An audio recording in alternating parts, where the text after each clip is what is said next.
नमस्कार दोस्तों, मेरा नाम है संदीप राजौरिया। स्वागत है आपका टारगेट फॉर आईक्यू में। दोस्तों, आज के इस लेक्चर में हम बात करेंगे एक महत्वपूर्ण करंट अफेयर्स के बारे में।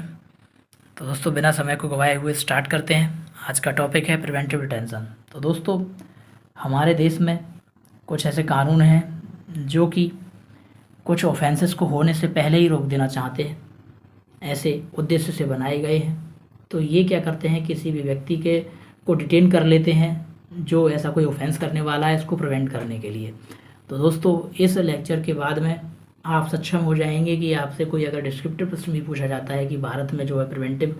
डिटेंशन को लेकर के क्या लॉज बने हैं और ये क्या होता है, और इसको लेकर के जो करंट स्टेटस है वो क्या है, कितने लॉज बने हैं अब तक और कितने रिपील हुए हैं और वो किस ग्राउंड पर रिपील हुए हैं, ऐसा सब कुछ आपको इस लेक्चर में जानने को मिलेगा। तो चलिए बिना समय को गवाए हुए स्टार्ट करते हैं प्रिवेंटिव डिटेंशन। दोस्तों, अभी ये चर्चा में रहा कुछ समय पहले, क्योंकि सुप्रीम कोर्ट ने रूल किया कि जो है preventive detention is to be used only in exceptional circumstances, यानी केवल अपवाद की स्थितियों में ही इसको परिस्थितियों में यूज किया जाना चाहिए। क्योंकि दोस्तों, इसके ऊपर क्या है कि कई सारे आरोप लगते रहते हैं। जो सत्ता में होती है पावर, वो क्या करती है, मनमाने तरीके से इसका यूज करती है और किसी को भी प्रिवेंटिव डिटेंशन के नाम पर अंदर कर लेती है और उसे तो काफ़ी सारे जो फंडामेंटल राइट्स हैं उसका तो हनन होता है, क्योंकि ये एक्सेप्शनल सर्कमस्टेंसेस में अप्लाई होते हैं, इसलिए वो अपने जो है कुछ फंडामेंटल राइट्स को अप्लाई नहीं कर पाता है। तो जानेंगे इसके बारे में। तो चलिए स्टार्ट करते हैं। द सुप्रीम कोर्ट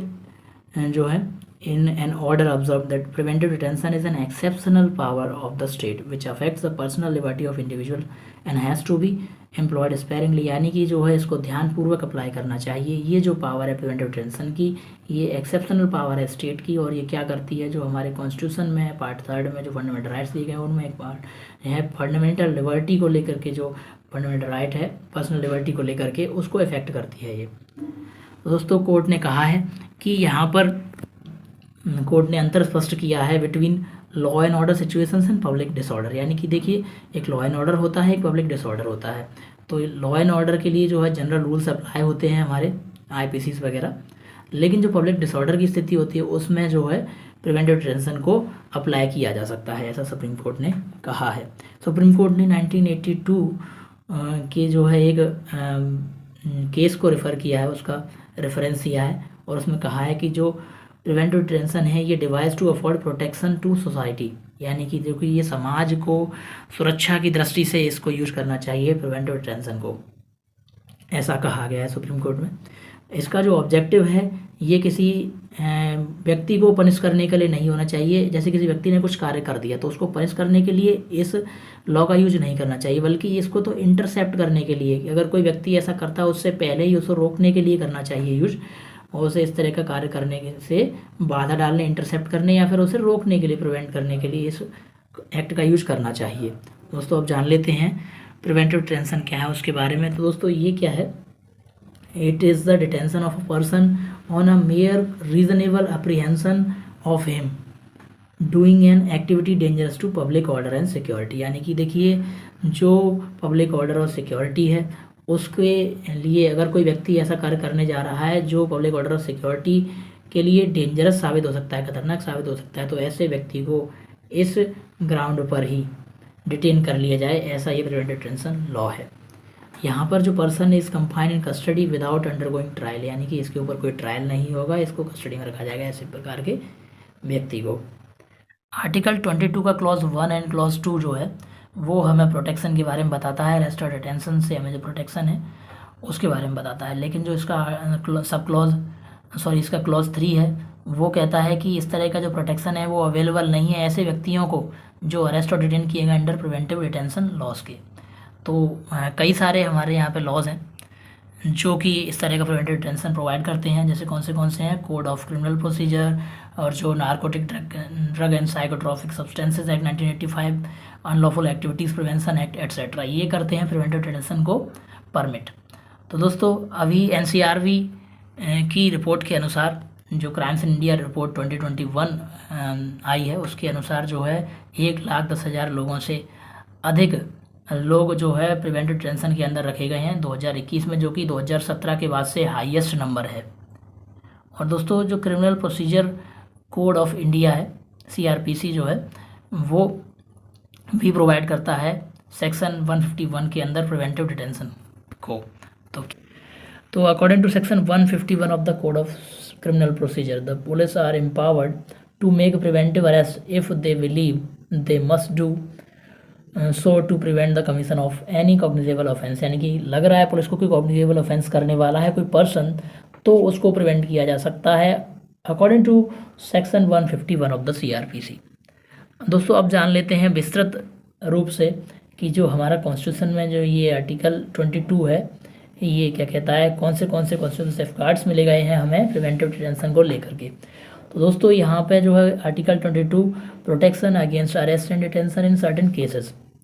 यहाँ पे पहला जो क्लॉज है वो कहता है कि no person who is arrested shall be detain in custody without being informed as soon as may be of the grounds of such arrest, and nor shall he be denied the right to consult and to be defended by a legal practitioner of his choice। यानी कि कोई भी व्यक्ति उसे बिना inform किए कि उसने क्या किया है, क्या किस वजह से उसे जो डिटेन किया गया है, बिना इस तरह की जानकारी दिए अरेस्ट नहीं किया जा सकता, और ना ही उसे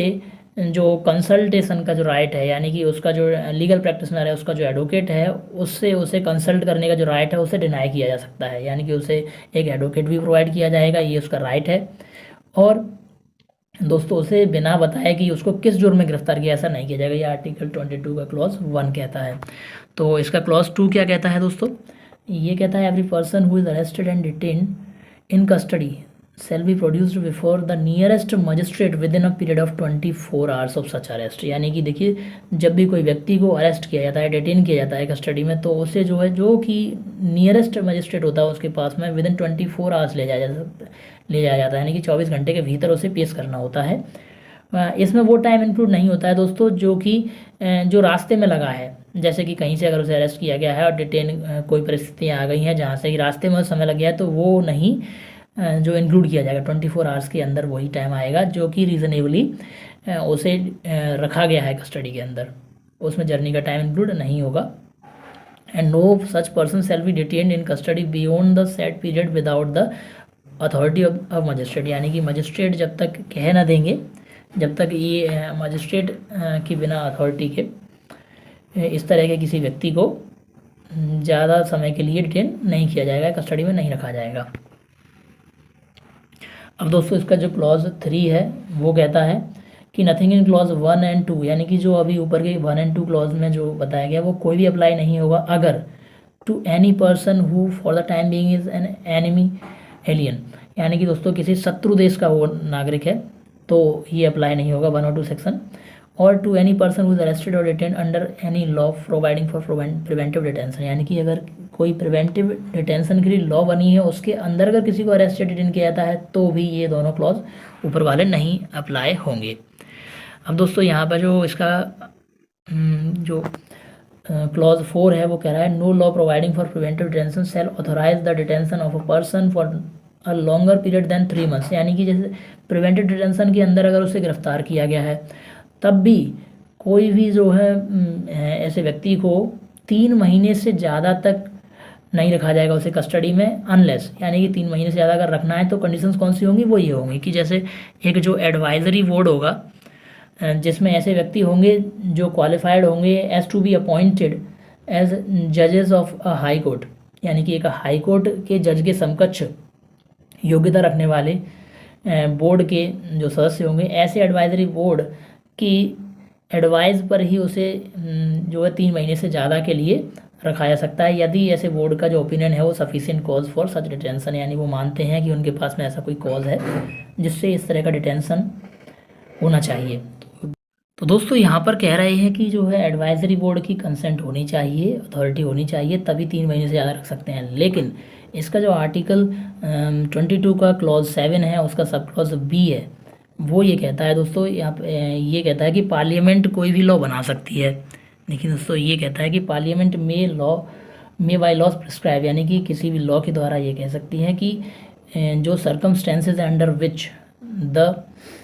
class or classes of cases in which a person may be detained for a period longer than 3 months under any law providing for preventive detention without obtaining the opinion of an advisory board in accordance with the provisions of sub clause A of clause 4, यानी कि sub clause A of clause 4 के जो provisions हैं उनके under जो advisory board है उसकी भी कंसेंट नहीं चाहिए होगी, उसका भी ओपिनियन नहीं चाहिए होगा। पार्लियामेंट कभी भी ऐसी सर्कमस्टेंसेस को बता सकती है जिनके अंडर जो है किसी व्यक्ति को अधिक समय के 3 महीने से अधिक समय के लिए भी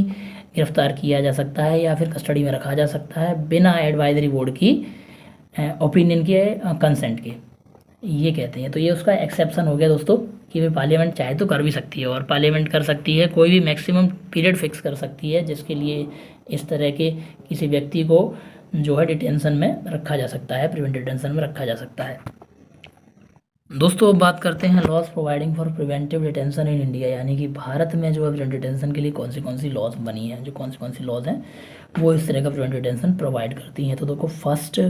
प्रिवेंटिव डिटेंशन एक्ट 1950 ये पास हुआ था। तो ये क्या था कि जो एंटी नेशनल एलिमेंट्स हैं उनको ऐसे एक्ट्स करने से रोका जाने के लिए था जो कि हमारी जो नेशन की सिक्योरिटी और डिफेंस के लिए हॉस्टाइल हैं, यानी कि उनके लिए जो खतरा है, ऐसे एक्ट्स को रोकने के लिए ये एक्ट पास किया गया। फिर दूसरी बात करते हैं हम maintenance end of internal security act Misa 1971 to 1977 तक चला। ये is infamous for its excesses during emergency when it was aggressively used against political opponents, trade unions and civil society groups that challenge the government। तो दोस्तों ये जो Misa act है 1971 से 1977 जब उस टाइम पे इमरजेंसी लगाई गई थी तब के लिए, तो ये कुख्यात है एक तरीके से। इसका जो है एक्सेसिव यूज किया गया ड्यूरिंग इमरजेंसी, जब क्या था कि जो है कोई भी पॉलिटिकल अगर ओपोनेंट है यानी विरोधी पार्टी का सदस्य है, राजनेता है, या फिर कोई ट्रेड यूनियन है, या फिर कोई सिविल सोसाइटी ग्रुप है जिसने कि सरकार को चुनौती दी, उसको एग्रेसिवली जो है इसमें डिटेन करने का जो ये इसने यूज किया था, सरकार ने ऐसा यूज किया कि इसको अग्रेसिवली इस एक्ट के अंडर कर लेते थे। तो ये दोस्तों जब इसके बाद 44th अमेंडमेंट एक्ट आया तो इसको मीसा को हटा दिया गया, इसको रिमूव कर दिया गया। फिर उसके बाद में foreign exchange and prevention of smuggling activities act 1974, ये क्या करता है दोस्तों, ये प्रिवेंटिव डिटेंशन प्रोवाइड करता है to maintain and improve foreign exchange and to deter illegal trade, यानी इलीगल जो ट्रेड है उसको कम करने के लिए, और जो फॉरेन एक्सचेंज है उसको इम्प्रूव करने के लिए और मेंटेन करने के लिए प्रिवेंटिव डिटेंशन का यूज़ करता था ये दोस्तों। फिर जो बहुत ही महत्वपूर्ण 2 एक्ट हैं, एक है टाडा और एक है पोटा, इसकी बात करते हैं दोस्तों। तो ये जो टाडा है, terrorist and disruptive activities prevention act TADA 1985, तो ये जो है deems to be most powerful and restrictive laws drawn up under the system of preventive detention, यानी ये बहुत ही ज़्यादा पावरफुल माना गया अब तक। टाडा नाम से ही लग रहा है किसी डॉन का नाम है दोस्तों। तो वही जो टाडा है ये 1985 में बना और ये बहुत ही ज़्यादा पावरफुल रिस्ट्रिक्ट लॉस वाला था दोस्तों। इसको भी हटा दिया गया, कहा है सोचा गया कि ये जो है इसकी जो एक्सेसिवनेस बढ़ रही है और यहाँ पर इसका जो है एक्सेस यूज किया जा रहा है, पॉलिटिकल पार्टीज़ के द्वारा मिस यूज किया जा रहा है जो सत्ता में थी उनके द्वारा, तो इस तरीके से इसको भी हटा दिया गया। अब फिर उसके बाद आया prevention of terrorism act POTA 2002, ये जो है was presented as an act similar to TADA, ये टाडा की तरह था दोस्तों। इसको भी सिमिलर रीजंस की वजह से ही हटा दिया गया। और फिर उसके बाद में दोस्तों ये जो अनलॉफुल एक्टिविटीज़ प्रिवेंशन एक्ट जो 1967 में आया था, इसी में कुछ चेंजेस किए गए, और चेंजेस करने के बाद इसको वर्तमान परिस्थितियों के हिसाब से लाया गया और आज यही फोर्स में है और इसमें कुछ चेंजेस किए गए हैं दोस्तों, इसके बारे में जानते हैं। तो ये एक Indian law aimed at prevention of unlawful activities associations in India है, यानी कि जितनी भी इंडिया में अनलॉफुल एक्टिविटीज़ चल रही हैं उनको प्रिवेंशन को मद्देनज़र रखते हुए, को लक्ष्य मानते हुए इसको बनाया गया है। तो इसका जो मेन ऑब्जेक्टिव है दोस्तों वो है कि ऐसी पावर्स को बनाना, यानी कि इस तरह की शक्ति प्रदान करना कि जो एक्टिविटीज़ अगेंस्ट हैं इंटीग्रिटी और सोवरेनिटी ऑफ इंडिया के, उनसे डील करना। The most recent amendment of the law the unlawful activities prevention amendment act 2019 है, जो कि इससे क्या हुआ, ये पॉसिबल हुआ है for the union government to designate individuals as terrorist without following any formal judicial process. यानी इससे क्या हुआ है कि कोई भी एक व्यक्ति है व्यक्तिगत रूप से किसी को टेररिस्ट घोषित कर सकती है यूनियन गवर्नमेंट बिना कोई जुडिशियल प्रोसेस फॉलो करे। पहले क्या होता था दोस्तों कि कोई अगर टेररिस्ट है तो उस पर फॉर्मल कोर्ट्स में प्रोसीडिंग्स चलती, ट्रायल चलते थे, तो उसको एक टेररिस्ट कहा जाना भी, क्योंकि उसके काम ऐसे हैं कि वो टेररिस्ट है, इस तरह से कहा जाना भी बड़ा मुश्किल होता था। लेकिन यहाँ पर जो है भारत की इंटीग्रिटी और सॉवरेनिटी को देखते हुए ऐसी पावर्स दी गई हैं यूनियन गवर्नमेंट को कि वो जो है बिना जुडिशियल प्रोसेस को फॉलो किए इंडिविजुअल को टेररिस्ट घोषित कर सकते हैं, उसके काम ऐसे हैं। तो UAPA is also known as the anti terror law, इसको एंटी टेरर लॉ भी कहा जाता है। For prosecution under section 13 of the UAPA the permission of the ministry of home affairs MHA is required, यानी कि होम अफेयर्स की जो ministry है उसकी परमिशन रिक्वायर होगी अगर सेक्शन 13 के अंदर प्रोसिक्यूशन चलाना है तो। However for prosecution under section 16, 17 and 18 the permission of the respective state government is required, यानी कि जो सेक्शन 16, 17 एंड 18 है इस एक्ट के, उसके अंदर अगर आपको प्रोसिक्यूशन करना है तो स्टेट गवर्नमेंट की, यानी वो स्टेट जिससे वो जो एक्यूज है वो करता है बिलोंग, उस स्टेट गवर्नमेंट की जो परमिशन है वो रिक्वायर्ड होगी। Section 25 allows the NIA to seize property it consider to be proceed of terrorism, यानी कि कोई अगर लगता है कि जो टेररिज्म की वजह से कोई प्रॉपर्टी आई है तो उसको सीज करने का राइट है, सेक्शन 25 अलाउ करता है। ये जो with the written consent of DGP of the state, यानी कि स्टेट DGP की जो है रिटन कंसेंट होनी चाहिए, तब ऐसी सीज की जा सकती है property. How it is possible for the NIA officer, यानी कि ऐसा है कि दोस्तों ये NIA ऑफिसर जो है, जो NIA का DGP है उसकी कंसेंट से भी स्टेट DGP को बाईपास करके भी ऐसा कर सकते हैं, जो सीज कर सकते हैं प्रॉपर्टी को। अब नॉर्मली पुलिस क्या करती है, 60 से 90 दिन के अंदर जो है इन्वेस्टिगेट करके एक चार्जशीट सबमिट करती है। अगर ऐसा नहीं कर पाए तो अक्यूज़ को जो है